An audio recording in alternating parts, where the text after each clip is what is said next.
Hello friends, स्वागत है आपका आज की क्लास में। लास्ट क्लास में हमने क्रिया के टॉपिक को समाप्त किया था। आज हम हिंदी व्याकरण के एक और नए टॉपिक को शुरू करने जा रहे हैं जिसका नाम है कारक। तो आइए जान लेते हैं कारक क्या है।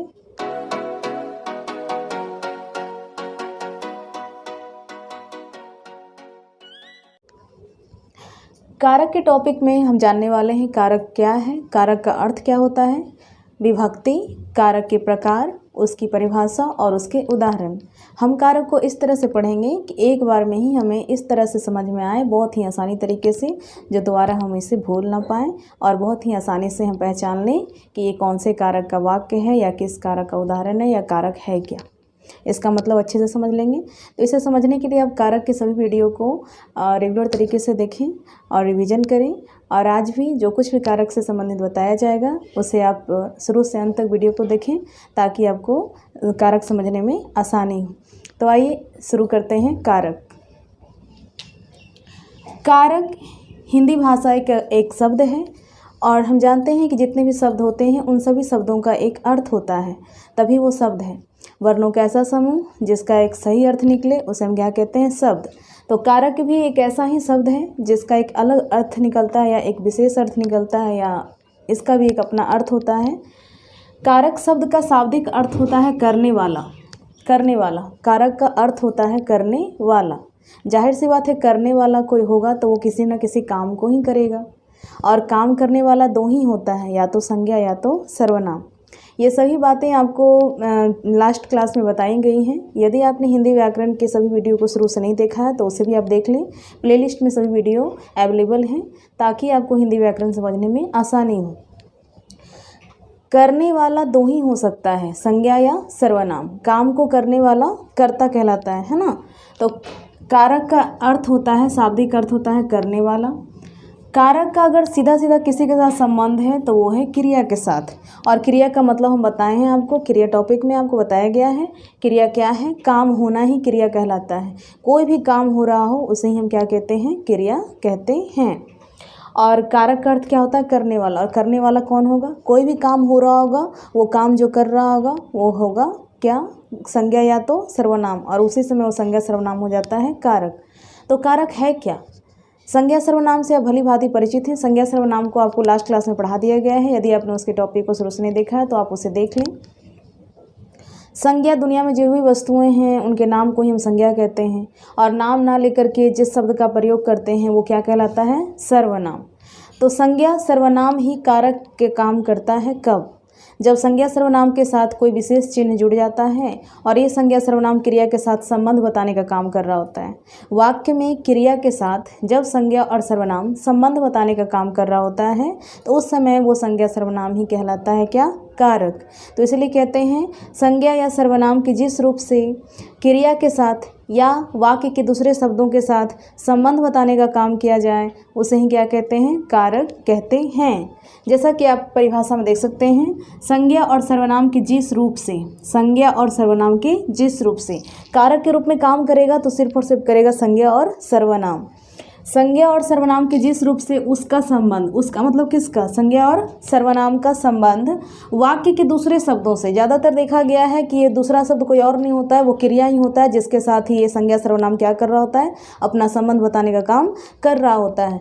तो वाक्य के दूसरे शब्दों के साथ क्या बताए? संबंध बताए। क्या बताए? संबंध बताए। उसी को हम क्या कहते हैं? कारक कहते हैं। अर्थात कारक के रूप में कोई और नहीं होता है, संज्ञा और सर्वनाम ही होता है। और ये संज्ञा सर्वनाम क्या कर रहा होता है? क्रिया के साथ अपना संबंध बता रहा होता है। और इस समय संज्ञा सर्वनाम अकेले ना होकर के अपने साथ एक विशेष चिन्ह लाता है और उस चिन्ह के द्वारा बाकी के दूसरे शब्दों के साथ अपना संबंध बताने का या अधिकार बताने का काम करता है। तो उस समय ये संज्ञा सर्वनाम क्या कहलाता है? कारक कहलाता है। जैसा कि आप देख सकते हैं, इसे कुछ उदाहरण के द्वारा अच्छे से हम समझ लेते हैं।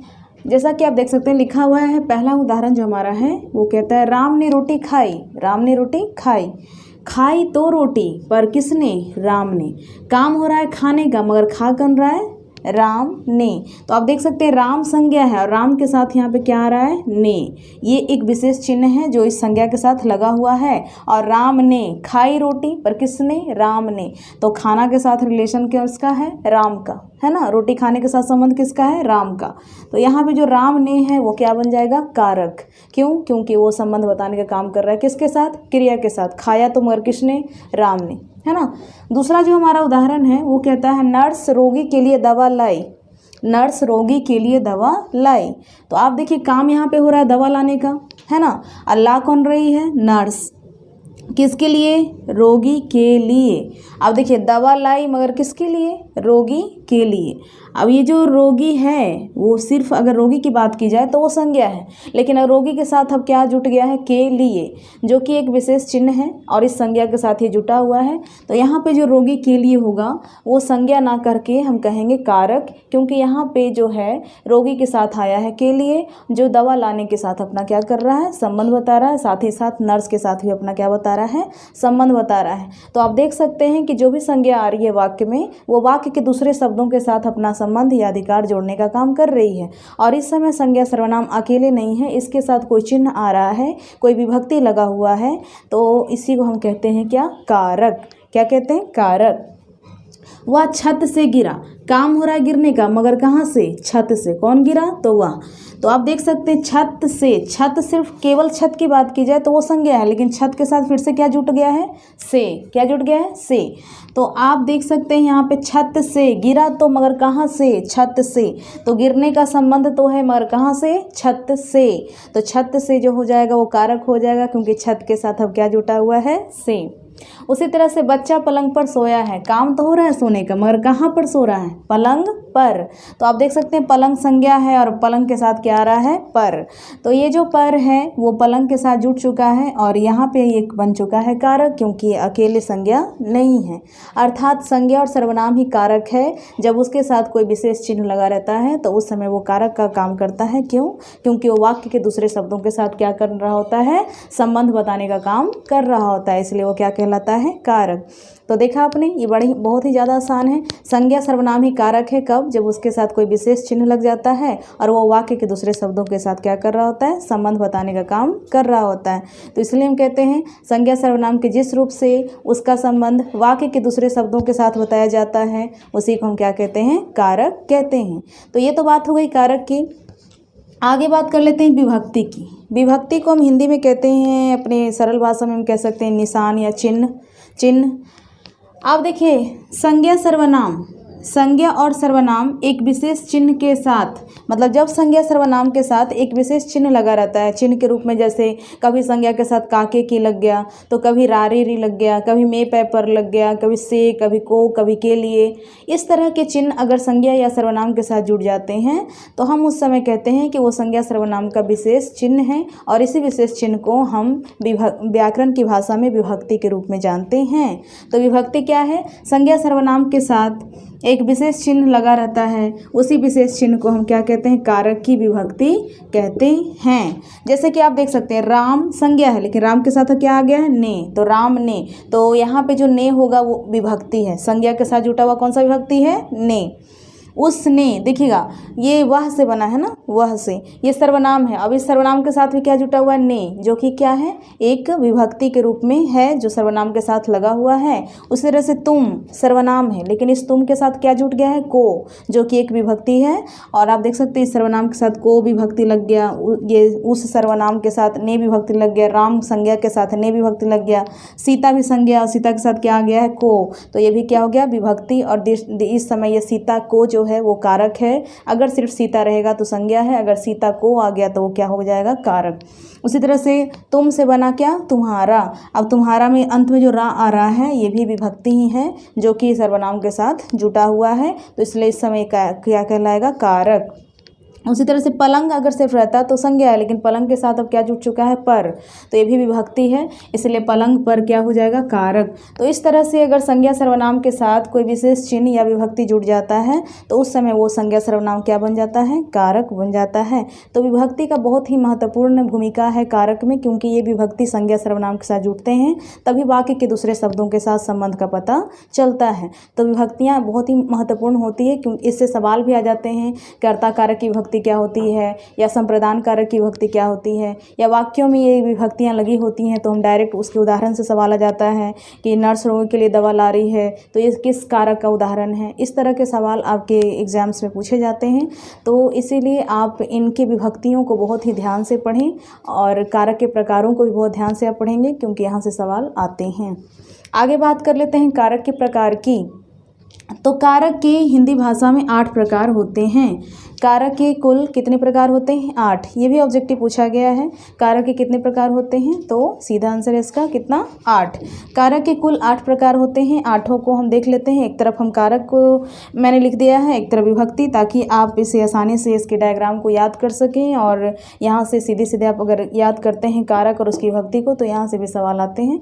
तो अभी फिलहाल यहाँ पे मैंने लिख दिया है कारक और कारक की विभक्ति। इसके बाद डिटेल में एक करके हम अलग से इसको पढ़ेंगे। जैसा कि पहला कारक जो है वो है कर्ता कारक, और कर्ता कारक की जो विभक्ति होती है वो ने भी होती है और शून्य भी होती है। अब आप कह रहे होंगे, दिमाग में आया हुआ, शून्य क्या होता है भाई, जीरो लगा रहेगा क्या? नहीं, ऐसा नहीं। मतलब कि कर्ता कारक की विभक्ति कभी कभी वाक्यों में देखा जाता है कि ने लगा हुआ भी है और कभी कभी ने नहीं भी लगा रहता है। तो ये हम जानेंगे जब कर्ता कारक डिटेल में पढ़ेंगे, तो हम बताएंगे आपको कि कहाँ पे के ने लगता है और कहाँ पे ने नहीं लगता, और कर्ता कारक है क्या। इन सभी चीज़ों को आपको आगे की क्लास में डिटेल में बताई जाएंगी। कर्म कारक, दूसरा जो हमारा कारक का प्रकार है वो कर्म कारक, और कर्म कारक की विभक्ति होती है को और शून्य। करण कारक, मतलब जब भी संज्ञा और सर्वनाम करण कारक के रूप में रहेगा तो अपने साथ किस विभक्ति को लाएगा, से विभक्ति को। तीसरा जो हमारा प्रकार है वो है करण कारक, और जिसकी विभक्ति क्या होगी, से। मतलब वाक्य में जब करण कारक आएगा तो अपने साथ कौन सी विभक्ति लाएगा, से। चौथा जो हमारा प्रकार है वो है संप्रदान कारक, और संप्रदान कारक की विभक्ति होती है को या फिर के लिए। तो आप देख सकते हैं जब भी अगर संज्ञा सर्वनाम संप्रदान कारक के रूप में काम करेगा तो वो अपने साथ को या फिर के लिए विभक्ति को लाएगा वाक्य में। और आप देख सकते हैं यहाँ पे कि कर्म कारक में भी को है और संप्रदान कारक में भी को है, तो दोनों में अंतर क्या है ना। इन सभी चीज़ों को आगे की क्लासेस में आपको एकदम विस्तार से बताया जाएगा, ताकि आप आराम से पहचान सकें कि कब को संप्रदान कारक है और कब को कर्म कारक है। आगे देख लेते हैं अपादान कारक। अपादान कारक जो हमारा 5वां प्रकार है कारक का, उसकी विभक्ति होती है से। तो एक जगह और से आ चुका है ना, करण कारक में भी आपने देखा कि से है, और अपादान कारक की विभक्ति भी क्या है, से है।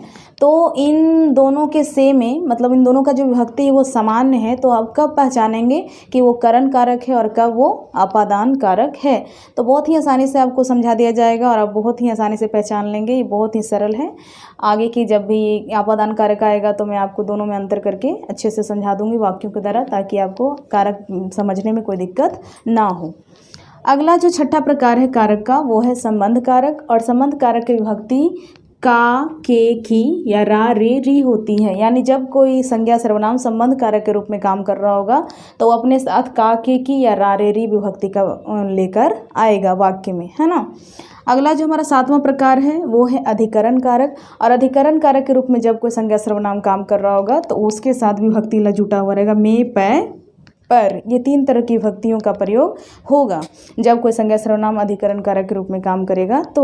और 8वां जो कि अंतिम प्रकार है कारक का वो है संबोधन कारक, और संबोधन कारक के रूप में जब कोई संज्ञा सर्वनाम काम कर रहा होगा तो वो अपने साथ विभक्ति लेकर आता है, हे, अरे, अहो, अजी। इस तरह की विभक्तियों का प्रयोग किया जाता है किसके साथ, संबोधन कारक के साथ। तो इस तरह से हमने देखा कि कारक के कितने प्रकार हैं, 8। कर्ता कारक, कर्म कारक, करण कारक, संप्रदान कारक, अपादान कारक, संबंध कारक, अधिकरण कारक और संबोधन कारक। और जाना साथ ही कि उन प्रत्येक कारक की विभक्ति कौन कौन सी होती है।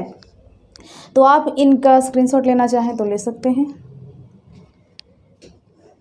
आज के लिए इतना ही। यदि आपको वीडियो अच्छी लगे तो लाइक, शेयर, सब्सक्राइब भी ज़रूर कर दें, और डिस्क्रिप्शन में जो सवाल दिए जाते हैं उसे आप ज़रूर से ज़रूर बनाएं, और कमेंट बॉक्स में उसका आंसर भी ज़रूर करें। धन्यवाद।